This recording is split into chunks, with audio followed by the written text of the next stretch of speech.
La famille Dupont était très, très riche. Ils vivaient dans une immense maison. C'était une très grande maison, avec un jardin plus grand que la cour de l'école.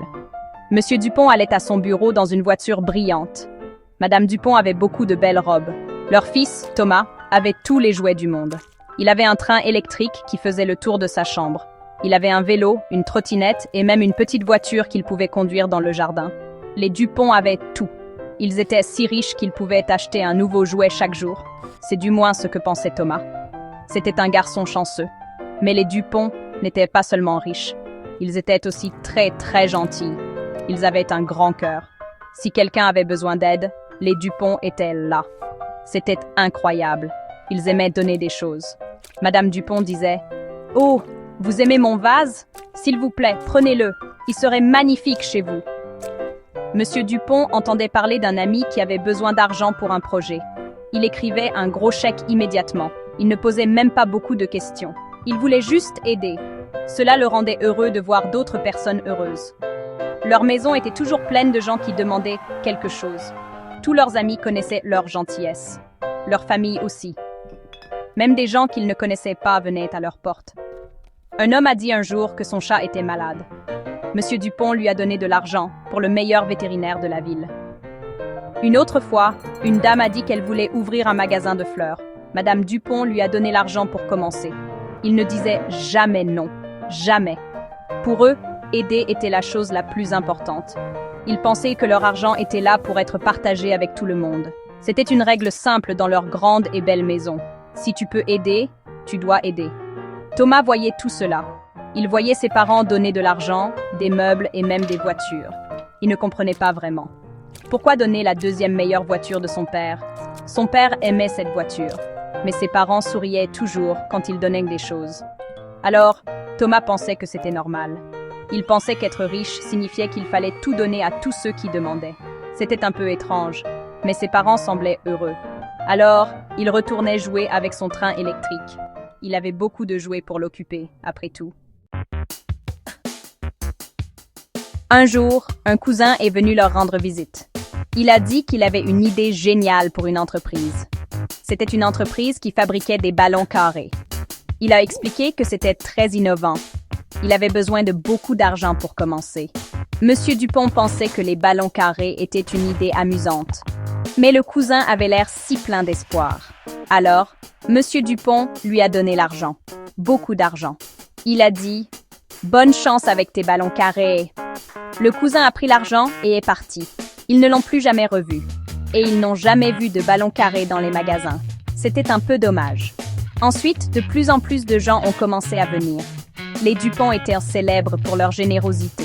C'était comme une grande fête chez eux tous les jours, mais une fête où les gens prenaient des choses au lieu d'apporter des cadeaux.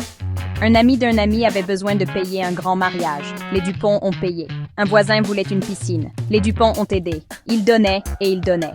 Leur compte en banque, qui était autrefois très très plein, a commencé à paraître un peu moins rempli. Mais Monsieur et Madame Dupont ne s'inquiétaient pas. Ils en avaient toujours eu assez. Ils pensaient que cela durerait toujours.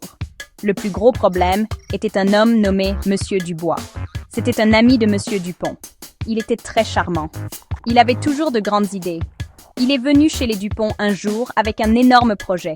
Il voulait construire un parc d'attractions géant. Il a dit que cela rendrait tout le monde riche. Il leur a montré de beaux dessins de montagnes russes et de châteaux. Il a dit « Avec votre aide, nous pouvons réaliser ce rêve ». Il avait besoin d'un très gros investissement. Il avait besoin de presque tout l'argent qu'il restait au Dupont. Monsieur Dupont a hésité une seconde. C'était beaucoup d'argent. Mais Madame Dupont l'a regardé et a souri. Elle a dit « Pense à tous les enfants heureux qui joueront dans ce parc ». Monsieur Dubois a promis de les rembourser au double. Il l'a juré. Alors, Monsieur Dupont a signé les papiers. Il a donné à Monsieur Dubois toute sa confiance et tout son argent. Monsieur Dubois lui a serré la main, a affiché son grand sourire charmant et est parti avec le chèque. Les Dupont se sont sentis bien.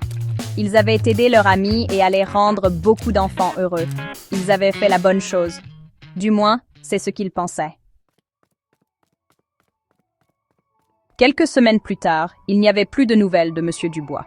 Son numéro de téléphone ne fonctionnait plus. Le parc à thème n'était qu'un dessin.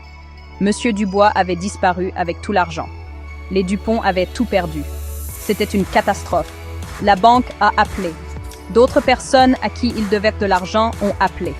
Soudain, il n'y avait plus d'argent pour payer qui que ce soit. La grande voiture brillante a été emportée. Puis, les beaux meubles.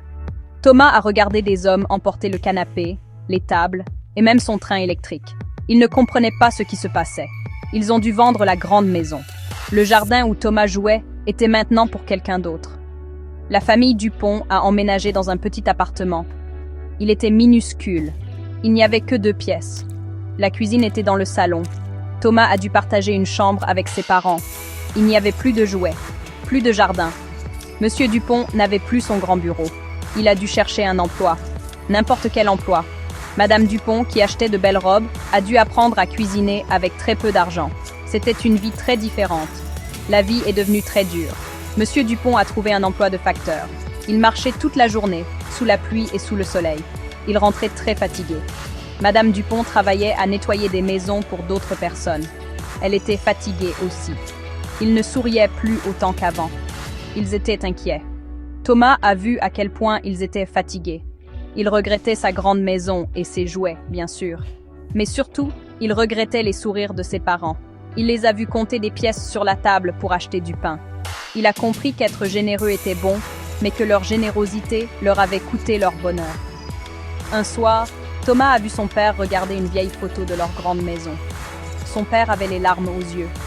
Thomas est allé vers lui et lui a tenu la main. Ce n'était qu'un garçon, mais il a compris quelque chose d'important. Son père a dit « J'ai été un idiot, Thomas. Je voulais aider tout le monde, mais j'ai oublié de protéger ma propre famille. » Thomas n'a rien dit. Il a juste serré son père dans ses bras. Dans ce petit appartement exigu, il apprenait une leçon bien plus grande que toutes celles qu'il avait apprises à l'école. Il a appris que l'amour de sa famille devait passer en premier. Les Dupont ont appris à vivre leur nouvelle vie. Ce n'était pas facile. Mais ils étaient ensemble. C'est ce qui comptait. Monsieur Dupont distribuait les lettres et avait toujours un mot gentil pour tout le monde. Madame Dupont faisait briller les maisons qu'elle nettoyait. Ils travaillaient dur et lentement, ils ont remboursé toutes leurs dettes. Ils n'avaient pas grand-chose, mais ils avaient leur honneur. Thomas a aidé aussi. Il faisait des tâches ménagères dans l'appartement. Il faisait ses devoirs très sérieusement parce qu'il savait que ses parents travaillaient dur pour son avenir. Il ne se plaignait pas de ne pas avoir de nouveaux jouets. En grandissant, Thomas n'a jamais oublié ce qui s'était passé. Il a vu que la vraie richesse n'était pas d'avoir une grande maison ou une voiture brillante. C'était d'avoir une famille qui s'aime et se soutient mutuellement. Il est devenu un jeune homme très responsable. Quand ses amis lui demandaient des choses, il était gentil, mais il était aussi prudent. Il a appris à dire « Je peux t'aider avec ceci, mais je ne peux pas faire cela ». Il connaissait la différence entre aider quelqu'un qui est vraiment dans le besoin et laisser quelqu'un profiter de soi. Ses parents étaient très fiers de lui. Ils ont vu qu'il avait appris la leçon qu'ils avaient apprise trop tard. Les années ont passé. Les Dupont ne sont plus jamais devenus riches. Mais ils étaient heureux. Ils ont trouvé un nouveau genre de joie, une joie simple. Ils appréciaient les petites choses, une promenade au parc, un repas simple partagé ensemble, une bonne blague qui les faisait tous rire. Ils avaient toujours de grands cœurs, mais maintenant ils avaient aussi des limites solides. Ils allaient aider un voisin à porter ses courses, ou donner une petite pièce à quelqu'un dans le besoin.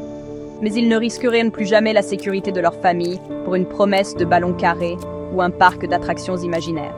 L'histoire de la famille Dupont est simple. Elle nous enseigne quelque chose de très important. C'est merveilleux d'être généreux. C'est bien d'aider les autres et d'avoir un cœur gentil. Mais le plus grand trésor que vous ayez, c'est votre famille. Vous devez les protéger. La générosité est une belle fleur, mais elle a besoin d'une clôture pour la protéger. Vous devez savoir quand donner, mais vous devez aussi savoir quand dire non. C'est le secret pour être vraiment généreux et vraiment sage. C'est une leçon que les Dupont ont apprise à leurs dépens, mais une leçon qu'ils n'oublieraient jamais.